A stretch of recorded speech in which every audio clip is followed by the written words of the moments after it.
बच्चों, हमने आपको बाल गोविंद भगत का पहला पार्ट पहली वीडियो में समझाया था। अब इस दूसरी वीडियो में आपको दूसरा पार्ट समझा रहे हैं। ध्यानपूर्वक सुने और समझें। बाल गोविंद भगत के संगीत हमने आपको पहले ये पढ़ाया था कि गर्मियों के दिन होते हैं और सब उनके प्रांगण में सब इकट्ठा होते हैं और वाद्य और संगीत का खूब धमा चौकड़ी मस्ती है और बड़ा ही आनंद, सारा वातावरण जो है वो संगीतमय हो जाता है बाल गोविंद भगत जी के संगीत के द्वारा। तो वो जो है उनका जो संगीत है वो सबको नृत्यशील बना देता है। सभी लोग नाचने लगते हैं और सब आनंदित होने लगते हैं। अब इसके आगे समझिए क्या होता है, उनके जीवन की कितनी कठिन परीक्षा है। मैं शुरू से ही देर तक सोने वाला हूँ, किंतु एक दिन माघ की उन दांत किटकिटाने वाली भोर में भी उनका संगीत मुझे पोखरे पर ले गया। तो लेखक कहता है कि मैं तो देर तक सोने वाला था, किंतु एक दिन माघ का महीना जब होता है, माह महीना, माघ बोलते हैं जो उसको, यानी जनवरी का महीना होता है। तो उस मौसम में सबसे अधिक ठंडक पड़ती है कि दांत किटकिटाने वाली की मतलब इतनी कपकपी चढ़ जाती है।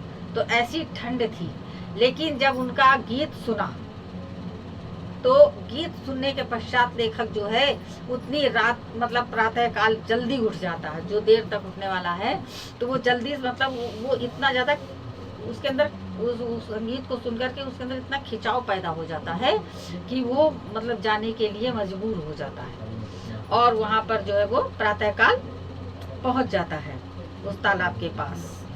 आसमान के तारों के दीपक बुझे नहीं थे। हाँ, पूरब में लोही लग गई थी जिसकी लालिमा को शुक्र तारा और बढ़ा रहा था। तो यानी प्रातःकाल मतलब जब प्रातःकाल सूर्योदय का पहले का समय था। सूर्य जो है वो लालिमा, आसमान पर सूर्योदय से पहले लालिमा छाती है, उषा बोलते हैं उसको। तो वो छा गई थी, तारे अभी टिमटिमा रहे थे, एकदम अस्त नहीं हुए थे और शुक्र तारा जो है वो उसके सौंदर्य को और अधिक बढ़ा रहा था। खेत बगीचा घर सब पर कुहासा छाया था। सारा वातावरण अजीब रहस्य से आवृत मालूम पड़ रहा था।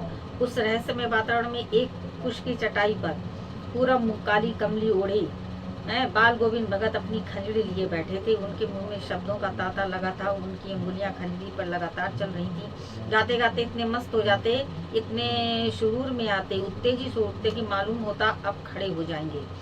कमली तो बार बार सिर से नीचे सरक जाती। मैं जाड़े में कपकपा रहा था, किंतु तारे की छाँव में भी उनके मस्तक के श्रम बिंदु तब तक चमक ही पड़ते जब तक चमक ही पड़ते। तो कह रहे जब वहाँ जाकर देखा तो वहाँ का कितना बढ़िया माहौल कि शरद मतलब कह रहे जनवरी की प्रातःकाल और उस समय कोहरा भी बहुत, कुहासा माने कोहरा भी बहुत पड़ता है और गांव में तो बहुत अधिक पड़ता है। तो चारों तरफ ठंडा वातावरण है एकदम। सूर्य भी उदय नहीं हुआ है और मतलब उसमें जो है वो एक कमली ओढ़े हुए काली कमली ओढ़ करके और अपनी खंजड़ी को लिए हुए बाल गोविंद जी बैठे हुए हैं और एक उषा की चटाई है। उस पर ना कोई मोटा बिस्तर है, ना कोई मोटे कपड़े पहने हैं, कुछ नहीं। और वो उस ऐसे वातावरण में वो बैठे हुए हैं और अपने गाने की धुन जब उन्होंने शुरू कर दी तो ऐसा लग रहा था कि वो इतने मस्त हो गए हैं, क्योंकि गाने वाला जब मस्त हो जाता है तो वो सब कुछ भूल जाता है और ऐसा लगता है कि अब वो मतलब इस तान में वो एकदम झूम करके मस्ती में आकर के खड़े ही हो जाएंगे। उनकी कमली कहीं जा रही है और सिर नंगा हो रहा है, बदन नंगा हो रहा है, पर उनको किसी बात का भी आभास नहीं है, क्योंकि वो उन भजनों में इतने अधिक मस्त हैं। और ऐसी ठंड में लोग किटकिटा रहे हैं, कपड़े पहनने के बाद भी उनको ठंड लग रही है, परंतु बाल गोविंद जी एक कमली वो भी उनकी इधर उधर खिसक रही है, उन्हें ठंड वंड का कोई आभास नहीं है। और ऐसे वातावरण में उनको इतनी अधिक वो होती है कि थोड़े उनके मस्तक पर जो है पसीने की बूंदें चमकती हुई सी, मतलब ऐसे मौसम में, क्योंकि वो इतना मस्त हो गए, मस्ती में आ गए कि उनके अंदर का जो उत्तेजना थी, उनके अंदर का जो तेज था वो उनके मस्तक पर दिखाई देने लगा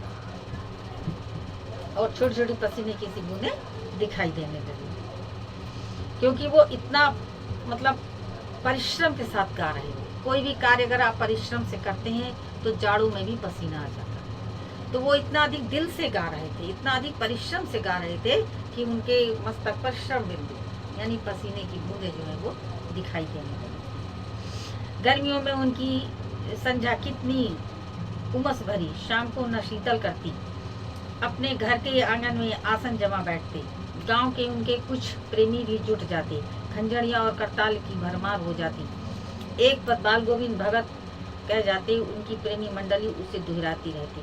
तो अब ये देखिए कि बरसात के मौसम में ये आधी रात्रि में अपना गाना प्रारंभ करते हैं। जाड़ों में प्रातःकाल यानी जबकि आदमी उठना नहीं चाहता है तो वो उस सवेरे सबसे ज़्यादा मतलब पहली जो किरण होती है, कहते हैं नहीं, प्रातः ब्रह्म मुहूर्त, तो उस ब्रह्म मुहूर्त में ये उठ जाते और भजन कीर्तन करते। और गर्मी में संध्या के समय, और जबकि देखा जाए संध्या को बहुत अधिक गर्म होता है, तो इन्होंने जो है मौसम की परवाह नहीं की कि हमें इससे कष्ट होगा। जो कष्टदायी समय होता है उसी समय में इन्होंने अपना जो है राग, अपना संगीत प्रारंभ किया और लोगों को भी प्रेरणा दी कि आलस्य को त्यागो, है कि ये मौसम हमें दुख देगा कि सुख देगा, इसको त्यागो और हमारे साथ भजन करो, गाओ और सुनो। तो ये उन्होंने प्रेरणा दी कि हमें किसी भी परिस्थिति में घबराना नहीं चाहिए, किसी भी परिस्थिति से हमें डरना नहीं चाहिए, हमें सुख और दुख का समान रूप से जो है आदर करना चाहिए। ये शिक्षा दी है। तो और गर्मियों में क्या होता है, शाम को, सायंकाल, संध्या के समय है, जबकि बहुत उमस होती है। बताया भी हमने कि शाम को बहुत अधिक उमस होती है गर्मी के मौसम। तो उस समय ये अपने आसन लगा करके है और बैठ जाते हैं। इनको ये नहीं लगता कि इतनी उमस है, इतनी गर्म है, कुछ नहीं लगता। और अपने घर के अंदर आंगन में आसन जमा करके बैठ जाते थे। गांव के उनके कुछ प्रेमी भी वहाँ पर आ जाते थे। कोई करताल बजाने लगता था, कोई कुछ बजाने लगता, अपने जिसके पास जो वाद्य होता था वो बजाने लगते थे और आकर के अपने उनके साथ में बैठ जाते थे। एक पद बाल गोविंद भगत जी गाते थे, उसके बाद उनकी प्रेमी मंडली जी थी उसको दोबारा दोहराती थी। धीरे धीरे स्वर ऊंचा होने लगता, एक निश्चित ताल, एक निश्चित गति से। उस ताल स्वर के चढ़ाव के साथ श्रोताओं के मन भी ऊपर उठने लगते थे। धीरे धीरे मन तन पर हावी हो जाता था। होते होते एक क्षण ऐसा आता कि बीच में खंजड़ी लिए बाल गोविंद भगत नाच रहे हैं और उनके साथ ही सबके तन और मन नृत्यशील होते हैं। सारा आंगन नृत्य और संगीत से ओतप्रोत हो जाता है। फिर इसके बाद में पहले प्रारंभ होता है, पहले धीरे धीरे शुरू होता है, फिर जब उसकी गति अधिक बढ़ जाती है तो फिर सभी एकदम उस मस्ती में आ जाते हैं। और जब मस्ती में आ जाते हैं तो कोई झूमने लगता है, कोई नाचने लगता है, कोई तेज तेज अपने ताली बजाने लगता है, कोई अपना वाद्य बजाने लगता है। तो इस तरह से सब इतनी जब पराकाष्ठा हो जाती थी मस्ती की तो बाल गोविंद जी जो है उठ कर के नाचने लगते थे और सभी के मन, सभी की जो आत्माएं और मन सब वो भी सब झूमने और नाचने लगते थे। तो कह रहे इतना संगीतमय वो वातावरण हो जाता था। कहने संगीत से ओतप्रोत यानी संगीत से पूरा भर जाता था। वहाँ का वातावरण, वहाँ के लोग जो भी सुनते थे वो सब संगीतमय हो जाते थे। बाल गोविंद भगत की संगीत साधना का चरम उत्कर्ष उस दिन देखा गया जिस दिन उनका बेटा मरा।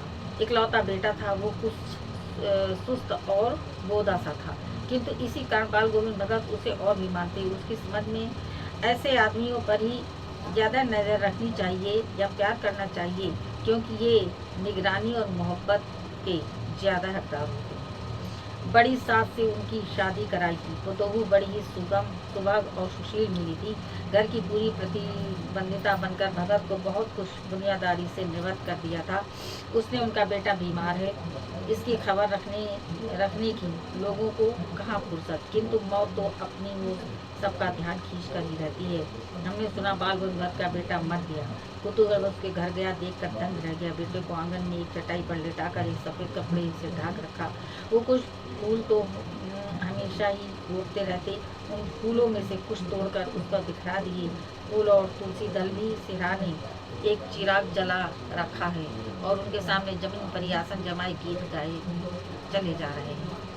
अब देखिए बाल गोविंद के ऊपर भी कैसी आपत्ति आई, कि आपत्ति सब पे आनी है, चाहे वो सन्यासी हो, चाहे वो गृहस्थ हो, चाहे वो त्यागी हो, महापुरुष हो, कोई भी हो।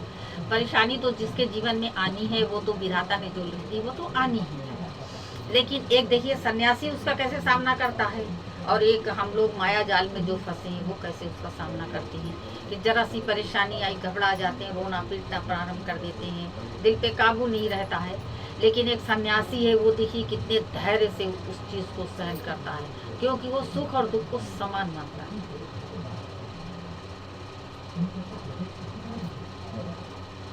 कि बाल गोविंद भगत को संगीत साधना, उनकी जब साधना जो थी उनके संगीत की चरम उत्कर्ष उस दिन देखा गया जिस दिन उनका बेटा मरा।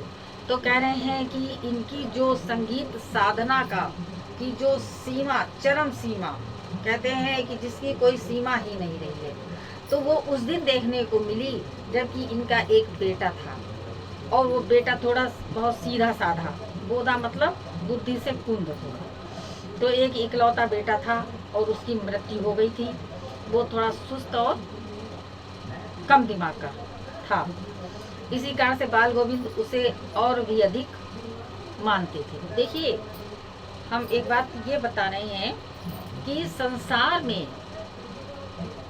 क्या होता है और एक सन्यासी या अच्छा व्यक्ति क्या करता है।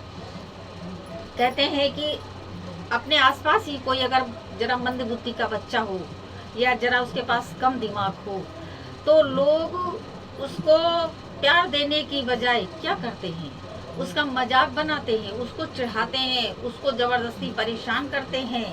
और ऐसे बच्चे होते हैं जो तो उनको किसी काम में आप लगा दीजिए तो वो इतना अधिक परिश्रम करते हैं, उन्हें थकान का अनुभव नहीं होता है, लेकिन लोग उसका फायदा उठाते हैं, उसको मतलब नाजायज सताते हैं, उनको प्यार नहीं दिखाते हैं। तो ये एक बहुत ही गलत बात है, ये सही बात नहीं है।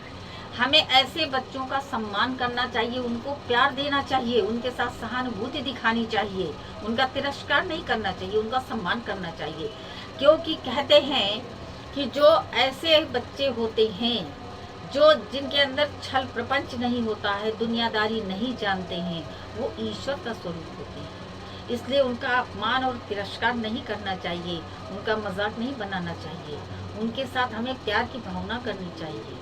वो क्या है, वो ईश्वर का रूप है, वो परम हंस होते हैं, उनको कोई छल प्रपंच का ज्ञान नहीं है, उनको भले बुरे का ज्ञान नहीं है। जो दोगे वो खा लेंगे, जो उनके साथ में कर दोगे वो उसको ही धन्य मानेंगे। उसके अंदर अच्छे बुरे का ज्ञान नहीं है, तो ये ईश्वर का रूप है, ये परम हंस है, इसका हमें सम्मान करना चाहिए। परंतु समाज क्या करता है, ऐसे बच्चों के साथ में बहुत गलत व्यवहार करता है। वो इन चीज़ों से अनभिज्ञ है कि इसका परिणाम हमें क्या मिलेगा। क्या उनको ज्ञान नहीं है, वो तो अपनी मस्ती में है, उन्हें तो एक मजाक का साधन मिल रहा है। तो इस चीज़ का विशेष ध्यान रखना कि कभी ऐसा अगर अपना साथी कोई भी है तो उसके साथ सहानुभूति का व्यवहार करना, प्यार मोहब्बत का व्यवहार करना, उसके ऊपर कोई ऐसी आँच मत आने देना जो वो तो मान सम्मान कुछ जानता ही नहीं है। ये अपने लिए ही एक पाप है, यही कर्म पाप कहलाते हैं, और इसी को अगर हम सही करते हैं तो ये पुण्य कहलाते हैं। पूजन पाठ से कोई लाभ नहीं है। हमें इन्हीं सब बातों का ध्यान रखकर अपनी ज़िंदगी में आगे बढ़ना चाहिए, तो हमें कभी किसी प्रकार का संकट नहीं आएगा। यही ईश्वर देखता है, यही ईश्वर, इसी चीज़ को ईश्वर भी मानता है। इसलिए हमें ये ध्यान रखना चाहिए, पागल का कभी उपहास नहीं करना चाहिए, उसका मजाक नहीं बनाना चाहिए।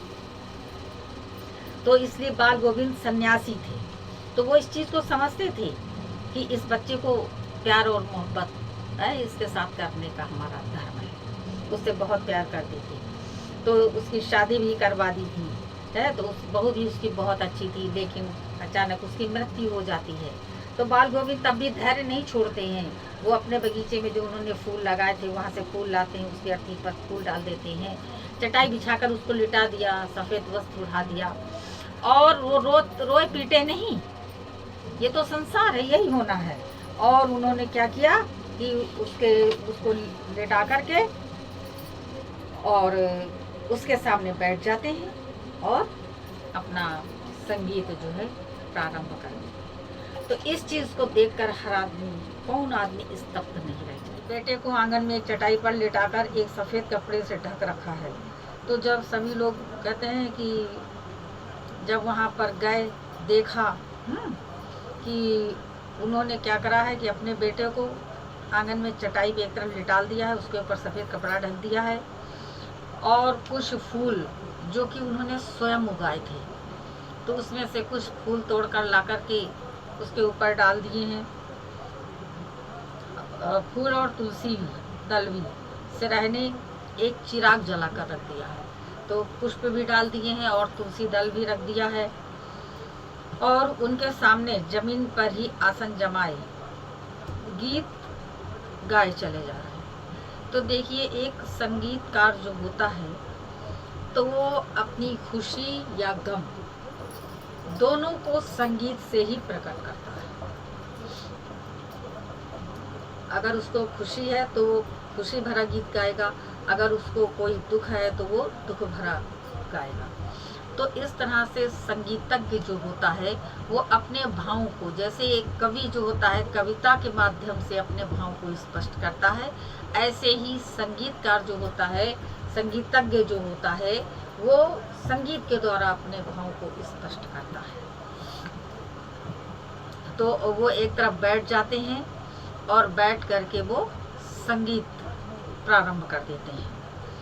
वही पुराना स्वर, वही पुरानी तल्लीनता। घर में पतोहू रो रही है, जिसे गांव की स्त्रियां चुप कराने की कोशिश कर रही हैं, किंतु बाल गोविंद भगत गाए जा रहे हैं। हाँ, गाते गाते कभी कभी पतोहू के नज़दीक भी जाते और उसे रोने के बदले उत्सव मनाने को कहते हैं। आत्मा परमात्मा के पास चली गई है, विरहनी अपने प्रेमी से जा मिली है। भला इससे बढ़कर आनंद की कौन सी बात है। मैं कभी कभी सोचता ये पागल तो नहीं हो गए, किंतु नहीं, वो जो कुछ कह रहे थे उसमें उनका विश्वास बोल रहा था, वो चरम विश्वास जो हमेशा ही मृत्यु पर विजयी होता है। तो लेखक कहते हैं कि वो इतनी तल्लीनता से गा रहे थे कि बहू रो रही है, पड़ोसनी आई हुई है, उसको समझा रही हैं, उसको चुप करा रही हैं, लेकिन बाल गोविंद के ऊपर कोई भी प्रभाव नहीं पड़ रहा था। उनको ये नहीं समझ आ रहा था कि मतलब उनकी बहू इतनी दुखी है या रो रही है तो उसको कुछ सांत्वना। वो अपने तल्लीनता से गाए चले जा रहे थे। फिर उसके बाद कभी बहू के पास आते हैं तो उसको भी, अपनी पतोहू को भी समझाते हैं कि क्यों रो रहे हैं, रोना व्यर्थ है, कह रहे हैं कि तुम रो मत, रोने के बदले उत्सव मनाने को कहते हैं कि खुशी मनाओ। अब यह एक सामान्य व्यक्ति के लिए कितनी कठिन और कितनी अभद्र बात है। हम जैसे लोग तो यही समझेंगे कि देखो हमारा तो वो ये सोच रही है कि देखो मतलब उसका तो पति मर गया है और वो कह रहे हैं उत्सव मनाओ। परंतु जो गूढ़ व्यक्ति है, जो वास्तव में सन्यासी है, वो इस गूढ़ बात को समझ जाएगा कि उन्होंने ये बात क्यों कही है। परंतु जो सामान्य लोग हैं वो इसको नहीं समझेंगे, इसको बल्कि और कहेंगे कि मतलब उस पर अपवाद करेंगे। तो इसलिए वो तो परम सन्यासी ही थे। तो आत्मा परमात्मा के पास चली गई है, तो वो कह रहे हैं कि इसमें दुख मनाने की कोई बात ही नहीं है, क्योंकि आत्मा जो है, कहा जाता है ना कि आत्मा जो है अजर अमर है, कभी नहीं मरती है। ये इस पुराने शरीर को छोड़ करके नया शरीर धारण करती है। यानी शरीर तो मर जाते हैं लेकिन आत्मा नहीं मरती है। कि वाशांसी जीर्णानि यथा विहाय नवानि गृह्णाति नरोपम तथा शरीराणि विहाय जीर्णा नवानि गृह्णाति नवीनति। तो कहते हैं कि जैसे कि हम पुराना वस्त्र त्याग देते हैं और नया वस्त्र धारण कर लेते हैं, इसी तरह से आत्मा भी जब शरीर जीर्ण हो जाता है, विकार हो जाता है, तो उसको छोड़ करके वो दूसरा नया शरीर धारण करती है। आत्मा तो कभी मरती ही नहीं है, क्योंकि ईश्वर कभी मरता नहीं है। आत्मा क्या है? ईश्वर का रूप है। तो ये चीज़ भगत जी समझते हैं, तो इसलिए वो अपनी बहू को समझा रहे हैं कि रो क्यों रही है। आत्मा तो अजर अमर है, यानी आत्मा यानी ये परमात्मा जो है वो परमात्मा में जाकर के मिल गया। आत्मा को परमात्मा का स्वरूप मानते हैं। तो कह रहे इसीलिए उत्सव उत्सव मनाओ कि जो मतलब अभी तक आत्मा और परमात्मा अलग अलग थे, दूर दूर थे, और आज वो एक में मिल गए हैं, इसलिए प्रसन्नता का समय है।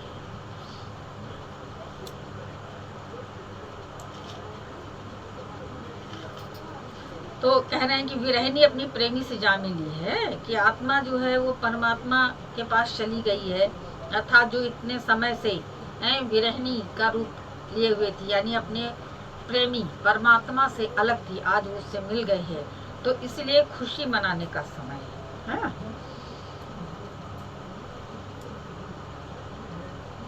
मैं कभी कभी सोचता ये पागल तो नहीं हो गया। लेखक कह रहे हैं मैं सोचता हूँ कि इस तरह से बहकी बहकी बातें कर रहा है, तो कहीं इसको इतना सदमा तो नहीं लग गया है बेटे के न रहने का गम कि ये पागल हो गया है।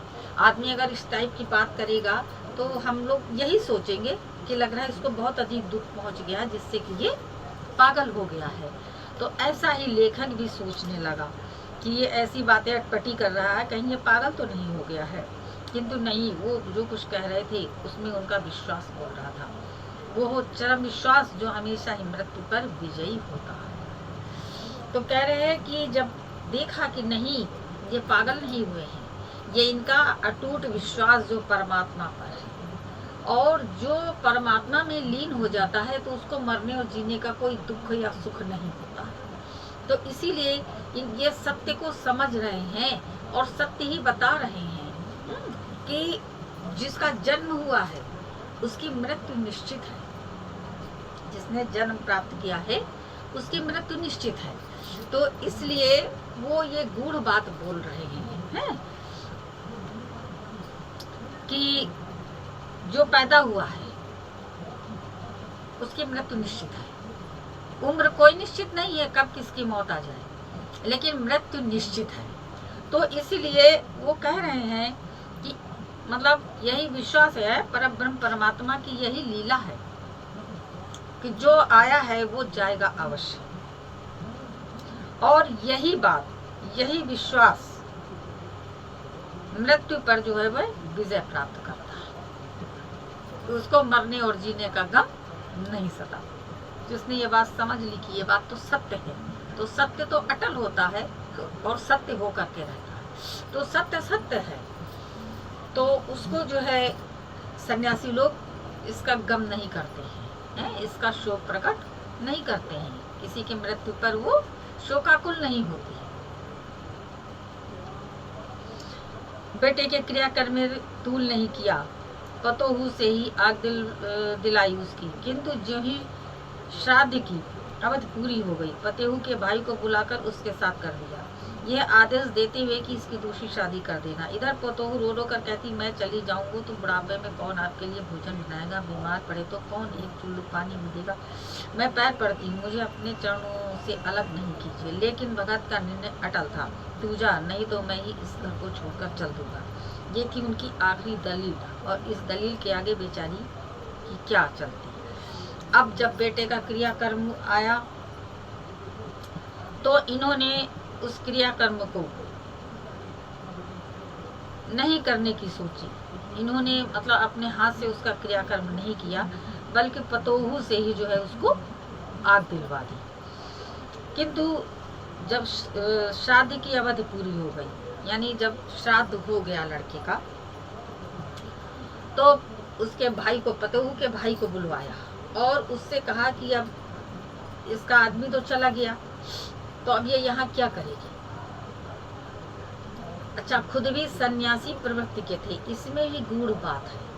अब उन्होंने सोचा कि बहू अकेली घर में रहेगी मेरे साथ, तो समाज में भी तमाम प्रकार की बातें उठ सकती हैं और उसको देख करके भी इनको किसी प्रकार का दुख का अनुभव हो या इनके मन में जो है कोई ऐसी बात पैदा हो जिससे कि इनका जो सन्यासी जीवन है उस पर आ जाए। जब बार बार एक किसी को दुखी को देखोगे तो हो सकता है मन इनका द्रवित हो जाए, मन इनका विचलित हो जाता।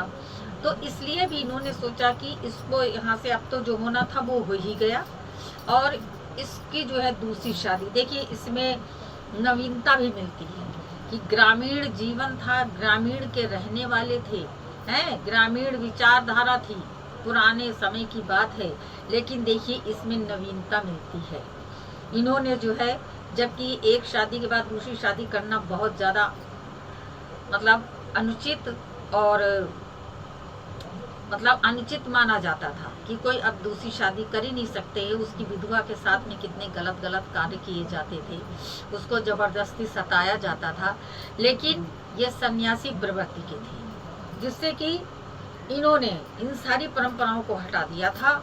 और उसके मतलब एक अगर आदमी चला गया तो औरत का जीवन कितना दुखी हो जाता है, तो उन्होंने दोबारा सुख लाने के लिए उसके भाई से कहा कि इसकी दूसरी शादी कर, कि ये अपना जीवन कैसे काटेगी। और उनको तो अकेले, क्योंकि सन्यासी को अकेला या दुकेला इससे भी कोई फर्क नहीं पड़ता है, तो उन्होंने हर तरीके से उसकी भी सुरक्षा के लिए, अपनी भी सुरक्षा के लिए और अपने सन्यासी जीवन में किसी प्रकार का कोई प्रभाव ना पड़े, कोई विघ्न ना पड़े, इन सब बातों को लेकर के उन्होंने उसकी दूसरी शादी करने का निर्णय किया। और उसने लाख समझाया कि आप कैसे रहेंगे, आपको कौन खाना पानी देगा, सब कुछ उसने मिन्नत की, परंतु बाल गोविंद भगत जी ने कुछ नहीं सुना और उन्होंने, उनकी बात अटल रही, उन्होंने अटल ही रखी और उसको जो है भाई के साथ भेज दिया। बाल गोविंद भगत की मौत उन्हीं के अनुरूप हुई। वो हर वर्ष गंगा स्नान करने जाते, स्नान पर उतनी आस्था नहीं रखते जितना संत समागम और लोक दर्शन पर। पैदल ही जाते, करीब 30 कोस पर गंगा थी। साधु को संबल लेने का क्या हक और गृहस्थ किसी से भिक्षा क्यों मांगे। अतः घर से खाकर चलते तो फिर घर पर ही लौटकर खाते, रास्ते पर खंजरी बजाते गाते, जहाँ प्यास लगती पानी पी लेते। 4-5 दिन आने जाने में लगते, किंतु इस लंबे उपवास में भी वही मस्त थे। अब बुढ़ापा आ गया था, किंतु टेक वही जवानी वाली। इस बार लौटे तो तबीयत कुछ सुस्त थी। तो बाल गोविंद भगत जो हैं, मतलब वो तो चली गई, उसकी कोई भी आग्रह उसका इनके आगे चला नहीं। अब बाल गोविंद भगत की भी मौत उन्हीं के अनुरूप हुई। बाल गोविंद की भगत भी मतलब जैसे वो थे उसी तरह से उनकी मृत्यु हुई कि वो हर वर्ष गंगा स्नान करने जाते थे, गंगा जी का स्नान करते थे और उतनी आस्था नहीं, स्नान में उतनी आस्था नहीं रखते थे कि मतलब कि हम गंगा नहाएंगे तभी हम तर जाएंगे या तभी हमको मुक्ति मिलेगी, ऐसा नहीं, बल्कि उनको साधुओं का समागम यानी साधुओं का साथ, कि बड़े बड़े संतों से, बड़े बड़े साधुओं से हमारा समागम होगा, हमारा मिलन होगा, इस बात से वो बहुत अधिक प्रभावित होते थे। और इसी की उनको जो है, उनको यही मतलब उनकी आस्था रहती थी कि हमें अच्छे अच्छे साधुओं का साथ मिले। पैदल ही जाते, करीब 30 कोस पर गंगा थी। बताइए 30 कोस गंगा थी और कितना मतलब लंबा वो पैदल चलते थे। तो वो पैदल ही स्नान करने के लिए जाते थे। साधु को संबल लेने का क्या हक। कहने साधु को किसी चीज का संबल माने होता है चिन्ह, तो कह रहे हैं कि साधु को कोई संबल या सहारा है या उनको किसी चीज का कहते नहीं है कि संबल लेने का क्या हक और गृहस्थ किसी से भिक्षा मांगे। तो साधु को संबल लेने का क्या हक कि साधु को जो है कोई अगर उसकी पहचान, उसको पहचान या सहारे की दोनों ही बातें की जरूरत नहीं होती है। साधु तो अपने आप में ही एक सहारा है क्योंकि वो ईश्वर का ही सहारा करता है, किसी और का सहारा नहीं लेता है। और उसकी पहचान क्या है उसकी पहचान तो अलग, जो प्रभु का भक्त है उसकी पहचान की क्या आवश्यकता है, उसकी तो पहचान स्वयं संसार में हो जाती है। और गृहस्थ जो है किसी से भिक्षा क्यों मांगे? गृहस्थ व्यक्ति वही है जो किसी से कुछ मांगेगा। अतः घर से खाकर चलते तो फिर घर पर ही लौट कर खाते। इसलिए वो, क्योंकि वो गृहस्थ भी थे, अलग तो हुए नहीं थे कि कहीं पहाड़ पर चले गए या कहीं चले गए, तो दोनों तरीके से उनको, कि साधु हैं तो उनको किसी के सहारे की या किसी पहचान की क्या आवश्यकता, और गृहस्थ हैं तो गृहस्थ को किसी से भीख मांगने की क्या आवश्यकता। तो वो घर से ही खा करके जाते थे और वापस आकर के घर पर ही खाते थे, कहीं किसी से मांग करके कुछ भी नहीं खाते थे। रास्ते भर खंजरी बजाते और गाते हुए जाते थे। प्यास लगी तो पानी, क्योंकि वो संगीत प्रेमी थे, ईश्वर के गुणगान के प्रेमी थे, इसलिए उनको भूख प्यास भी नहीं सताती थी। गाते बजाते अपना उनका रास्ता कट जाता था, और कहीं अगर उनको प्यास लगी तो रास्ते में पानी पी लिया। 4-5 दिन आने जाने में लगते थे, क्योंकि इतनी दूर 30 कोस जाना कोई आसान नहीं है, तो उनको 4-5 दिन जाने और आने में लग जाते थे, और वो इसी प्रकार से अपनी दिनचर्या व्यतीत करते थे, कहीं मांग करके नहीं खाते थे। किंतु इस लंबे उपवास में भी वही मस्ती। तो जब वो किसी से मांग कर खाते नहीं थे, पानी पी करके उसी पर निर्भर रहते थे और ईश्वर के भजन पर, तो इससे क्या होता था कि भाई शरीर तो शरीर है, तो इस तरीके का ये उपवास टाइप का उनका हो जाता था। तो इसमें भी लेकिन वो मस्त रहते थे, महसूस नहीं करते थे, वो खुश रहते थे। बुढ़ापा आ गया था, किंतु टेक वही जवानी वाली। उनकी अवस्था जो है वृद्धावस्था की ओर चल दी थी, लेकिन उनके अंदर मस्ती जो थी वो युवावस्था वाली ही थी। कह रहे हैं वो मन से बूढ़े नहीं हुए थे, तन तो उनका क्षीण हो चला था, वृद्ध हो गए थे, लेकिन मन में उनके वही जोश जो युवावस्था में होता है, वही जोश था उनके अंदर।